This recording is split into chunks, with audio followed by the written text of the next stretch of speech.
সবাইকে আমার ছোট্ট রান্নাঘরে স্বাগতম। আজকে আমরা বানাবো সেমাইয়ের কেক। তাই প্রথমেই চুলায় দিয়ে দিলাম একটা পাতিল, দেখো দিয়ে দিয়েছি। এবার এর মধ্যে পরিমাণ মতো পানি দিয়ে দিলাম।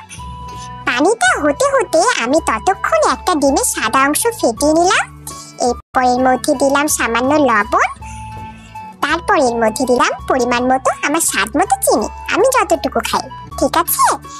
এবার এর মধ্যে দিলাম গুঁড়া দুধ, দেখো দিয়ে দিয়েছি। এবার এটা ভালোভাবে মিশিয়ে নিতে হবে। ও হ্যাঁ, নারকেলও দিয়েছি। এবার এটা ভালোভাবে মিশিয়ে নেব, দেখো মিশিয়ে নিচ্ছি। দেখো মেশানো হয়ে গেলে এর মধ্যে সেমাই দিয়ে দেব। এগুলো হলো চিকন সেমাই, ঠিক আছে, লাচ্ছা সেমাই দেওয়া যাবে না কিন্তু। এই সেমাইটা দিয়ে ভালোভাবে দুধের সাথে মিশিয়ে নিতে হবে, ঠিক আছে। দেখো আমি মিশিয়ে নিচ্ছি। এভাবে করে পুরোটা ভালোভাবে মিশিয়ে নিতে হবে। মেশানো হয়ে গেলে যখন এরকম নরম নরম হয়ে আসবে তখন এর মধ্যে আমরা দেব বাদাম, কাজু বাদাম, কিশমিশ, পেস্তা বাদাম, কাঠবাদাম সব দিয়ে দিয়েছি। দিয়ে এটা আবারও ভালোভাবে মিশিয়ে নেব।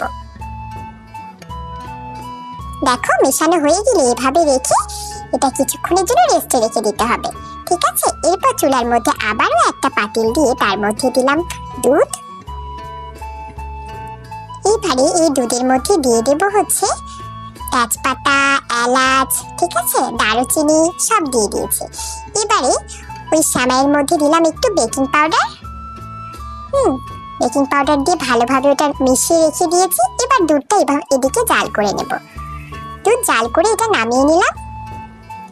এবার সেই সেমাইটা ছোট ছোট বাটিতে এভাবে, বাটিগুলোতে এভাবে একটু ঘি ব্রাশ করে নিতে হবে। ব্রাশ করে নিয়ে এই বাটির মধ্যে আমি সেমাইগুলো রেখে দেব।